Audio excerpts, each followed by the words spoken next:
Let's play, discover, sister and brother. Mom, Dad, the high camp. You play and discover. What's up, Play and Discover kids? This video is actually going to be for your parents. So if you want to run and go grab your parents, I want to show you guys all how we homeschool and what our curriculum looks like. Now, we live in the state of Florida, and in Florida, they give homeschool scholarships that we will receive in September. So right now we homeschool in our bedroom, but come September, we're going to turn our living room into a whole homeschool area. So stay tuned for that episode. Our son is nearing the end of kindergarten, and he's going to be starting first grade here soon. And my daughter just thinks she's in kindergarten, even though we just kind of have her play along with some small activities. But keep in mind, we are at the end of our curriculum. I think language arts were in lesson 99 of 119. So keep that in mind. But I just wanted to show you what our curriculum looks like and how we do things. And just to give everybody a real raw look at homeschooling can look different for everybody. It doesn't have to be this super structured model. It can be a relaxed, fun time. But yeah, let's hop into it. Okay, so this is where we homeschool, right here on the bed. As of now, I keep everything in this box. And it works perfectly because we have a storage closet in the hall and I can just take everything all out at once. So I'm gonna separate everything.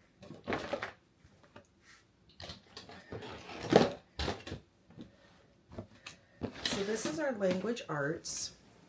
We like to use the good and the beautiful. And what I really like about good and beautiful is they incorporate God and some Christian views into it, but it's not too heavy. Like, for example, let me find something here.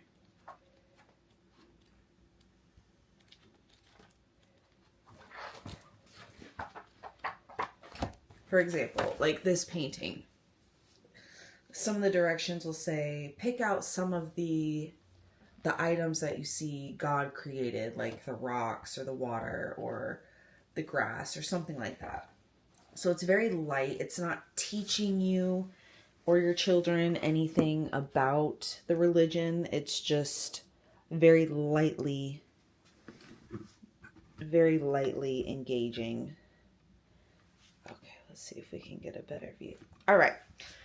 So this is the language arts curriculum. Again, we are on lesson 99.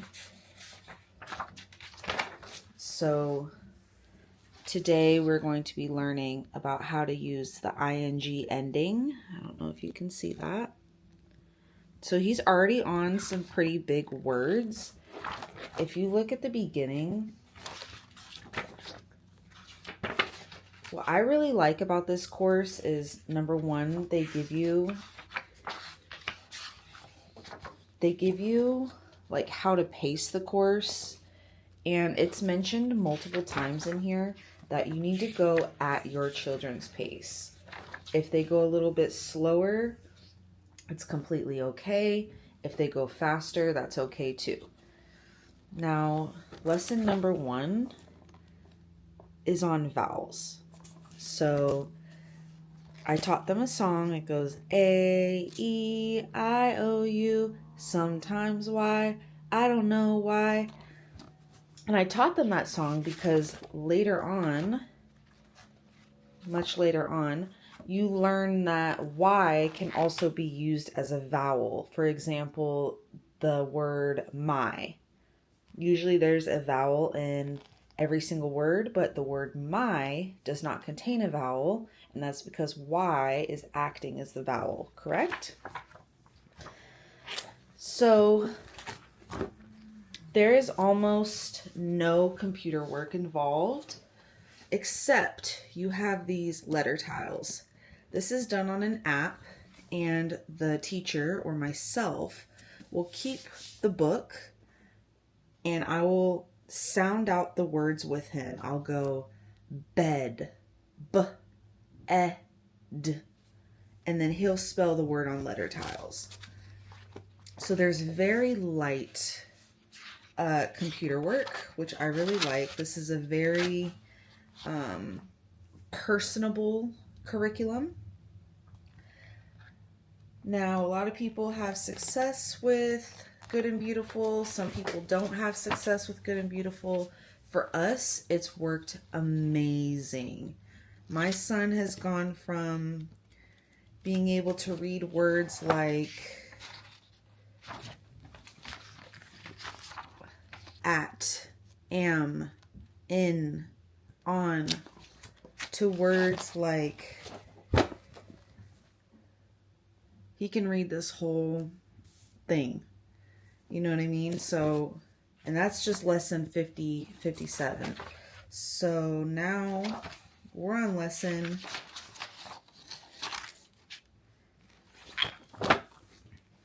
99, but here on this page, he has to circle which letters should have been capitalized. So there's a lot of different type of work in here. Right now in this book, they're teaching about Japan, which is awesome. Here's another passage that he can read, and he has to answer these questions. So he reads this passage, he reads the questions, and then he answers yes or no. The only thing that I noticed my son kind of struggles with is he wants to hop right into things without reading directions. So I'm trying to teach him to kind of slow down. We need to read the directions and proceed from there. This is a reading booster set. So along with each lesson, let me see if I can find a page here.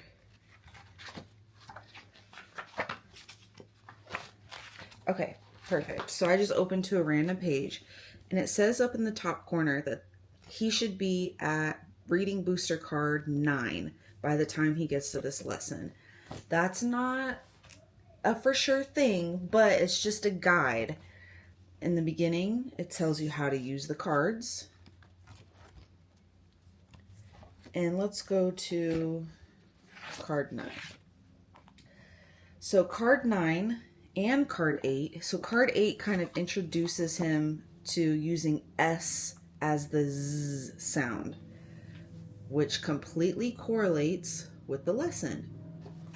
I personally like to do the lesson first and then go to the cards, just because the lesson kind of breaks down a little better what you're doing, where the cards have just very short directions.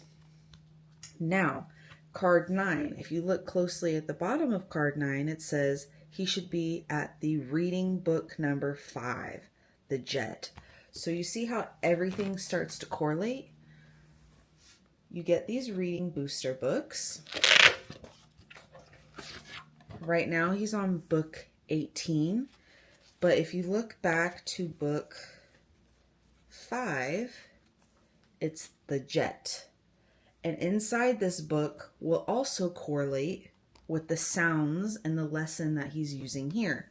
So everything goes together. It's very seamless. It's very easy to use. There's hardly any prep work. And I really, really, really enjoy being able to just open these books and go. So that is language arts. I think, don't quote me, but you can buy these separately on Good and Beautiful. Not separately, sorry. This comes as a set, but you could buy like the math separate from language arts. But for everything, it costs, I think, $170, something like that. So it's not too bad, but when you're investing in your child's education, it becomes worth it. So let's go ahead and move on to the next subject. Okay, so here is the Level K handwriting book, which he has already completed. And this starts you off, again, it tells you about how to use the course. This is pretty simple, pretty easy. It's just tracing letters. These are little pictures that your children can color. He's not too much of a fan of that. There, you see some are colored where we kind of pushed him.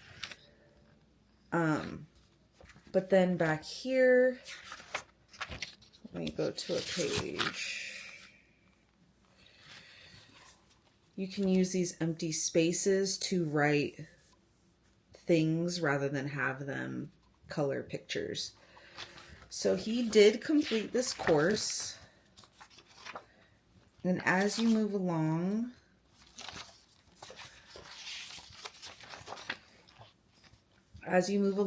things get harder. Spring, summer, autumn, winter, teaching about the seasons. The apple is red. Here, can you draw the stem? Can you draw the seeds? Can you color the skin? This one, the frog is green, and he needs to, copy the sentence. And then down here, he drew his version of a pond and a lily pad. So things do get more complicated. He has since finished the book. I had him do 2 pages a day, and he was able to finish no problem. So now I have started kind of more of a freehand journal where he tells me how he's feeling for the day. I write down how he's feeling, and then he copies the sentence. As you can see, I don't know if you can see that, he has a little bit of trouble keeping spaces between his words, so it looks really jumbled together. So that's something we're working on. But again, he just started this, so we will continue to work on handwriting even when we finish language arts. So he's on lesson 99 of 100 with language arts, and we will continue to work through handwriting until he finishes that. And I think math, he's on lesson 70 something. And even through math, we will continue to work on handwriting. Okay, so let's check out math. So this is math level K, and it starts off again with a chart and how to use the curriculum. Very easy. Some very basic lessons to start with. And he was just flying through these. Now his dad was working on math with him, but recently our work schedules have changed. So I will be taking over math, but I want to get through language arts first, because I find when I do language arts and math together, he kind of loses interest in what he's doing. He really enjoys math much more than language arts. So if we were to say, hey, we're going to do language arts and math today, he can't actually focus on the language arts. He just thinks about getting to math. So right now I have a pause on math, and let's find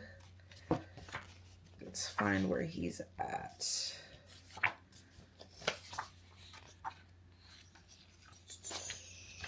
So he's on, so as you can see here, there's some clockwork. This is lesson 61. This is part 3 of clockwork. So he's already been introduced to some clockwork early on. They have cute little fun word problems and stories. Let's see where he's at. This was a fun clock game that we played.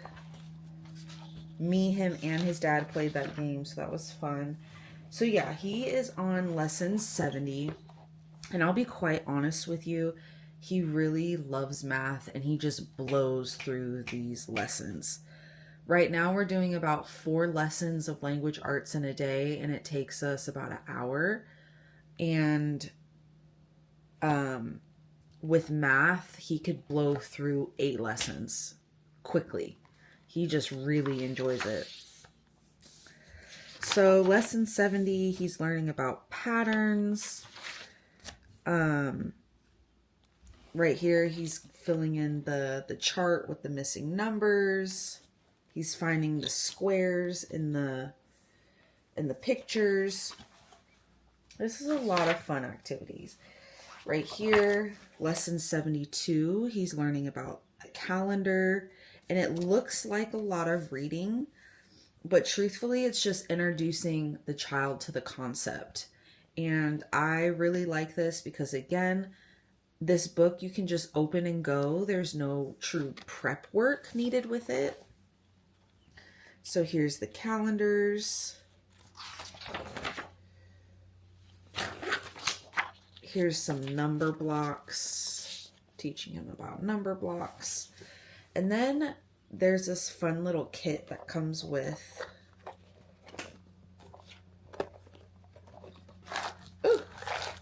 here's this fun little kit that comes with these dice or die are used for multiple things. Like, for example, the clock game, we used these. There's little races that you have to complete, so you use these little cars. And counting sticks. And then you have these little pieces here. So everything has a purpose and they're used for different lessons, but they're used for multiple lessons. So you don't just use the counting sticks once and you're done. You use them multiple times. And again, like I said earlier, there is some very light, talk about God in these books, but it's not overbearing. Like, someone who doesn't go to church could easily use this and not feel overwhelmed at all. This is great. I really, really, really love it. So that's math, and let's see what other subjects we have in our box. All right, these are our science workbooks. So the great thing that I really like about first grade is, kindergarten, is you just start out with these workbooks. It's very easy, it's nothing too heavy, and that builds you up into first grade when you will start science curriculum. Just like you'll get books just like language arts and math. So I believe we've already finished, yes, we've already finished marine biology. And we kind of do math and marine biology at the same time. Because again, he blows through math and I want to give him a little bit more. So there's not really too much directions. It's very just open and go. This one says, circle the fish that matches the first fish in each row. So he has to color the fish and find the one that matches the fishes in the row. Down here, he has to find how many times he sees this type of plant, how many times he finds this fish, how many times he finds this fish, and so on and so forth.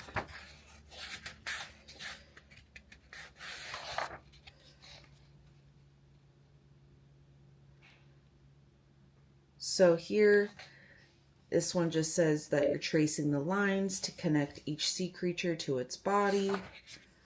One starts off as a baby and then grows into an adult.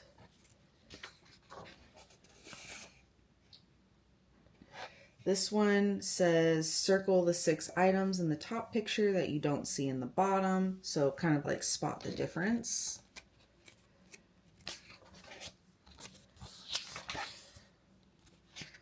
This is another one where you're just finding the pictures. So it's very light. It's very light. It's not really, you're not really learning too much except for kind of what's in the ocean at the moment. Here you needed to color the pictures and then paste them into its places. Here he needed to draw all the color all the number 2s, and it made a fish. So you can kind of see what we were doing there. Here's what botany looks like. So he needed to color the trees and plants and place them into the forest. Here he needed to color the key and find everything in the picture.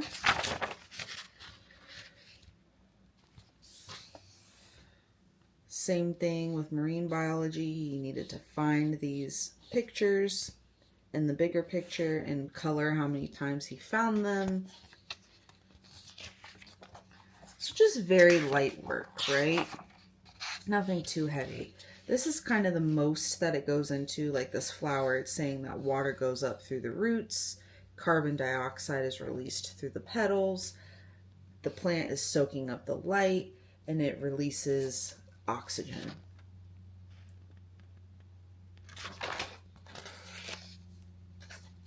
Here's a picture of a cell, and he will color the parts of the cell. So just little things like that. This is geology. So here he's colored a picture of the earth, the crust, the mantle, and the core. Here's a map of the world. You can see these were at his beginning stages of coloring, and he really didn't like to color too much, but we pushed him and he got better. He definitely got better. This is what to do in an earthquake.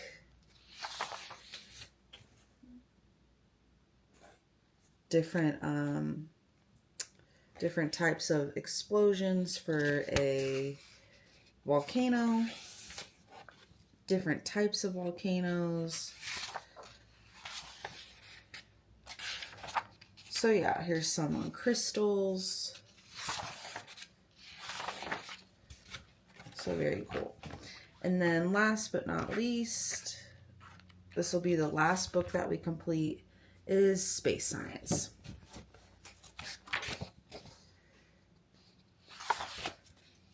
So kind of the same concepts here, just related to space.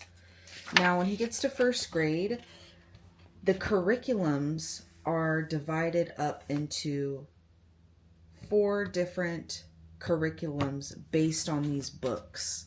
So you can get a space science curriculum, geology curriculum, botany curriculum, or marine biology curriculum. I think they're called something different, like wind and waves, but essentially it builds off of these. So I've introduced him to all 4 of these concepts, and then I'll ask what he likes to do best, and then we will pick a curriculum based on what he enjoyed the most. And then the curriculum really goes into detail about wind, waves, and marine biology, or space science, you know what I mean? And you have 4 years to complete the science, meaning one curriculum, one major curriculum, you do throughout the whole year. So you don't have to complete all 4 at one time. He has up until I think 3rd or 4th grade to complete it. So again, it's self-paced. You don't have to rush. It's not a huge deal if it takes longer than needed. But this is what we do. And then I have these whiteboards are pretty tore up, but I have some whiteboards in here. I have some pencils, scissors, tape, whiteboard markers. This is my daughter's little book that she writes in. And then when he, like, let's say he finishes science, but he still is working on math, I have these little activity books that he can do as like fillers. At the end, these are my daughter's color and shapes cards. And yeah, here is some of the cutouts for the language arts. I should have taped them into the book. I've gotten really good about leaving them in the book because I'm going to reuse this curriculum for my daughter when she's in kindergarten. So So again, this is the Good and the Beautiful curriculum. We've had a lot of success with it. I do see a lot of videos online from parents who end up switching curriculums midway through, and I understand why they do that, but for my children, it will end up confusing them, and we just powered through and we found a lot of success with it. I'm really looking forward to starting first grade. We won't be taking a summer break due to taking multiple breaks throughout the year because me and their dad was in school this past year. So there were times where we had to take a week-long break or even 2 weeks break. So we're playing a little bit of catch up right now. But according to the scholarship, their school year ends in June and their new school year starts either the end of August or September.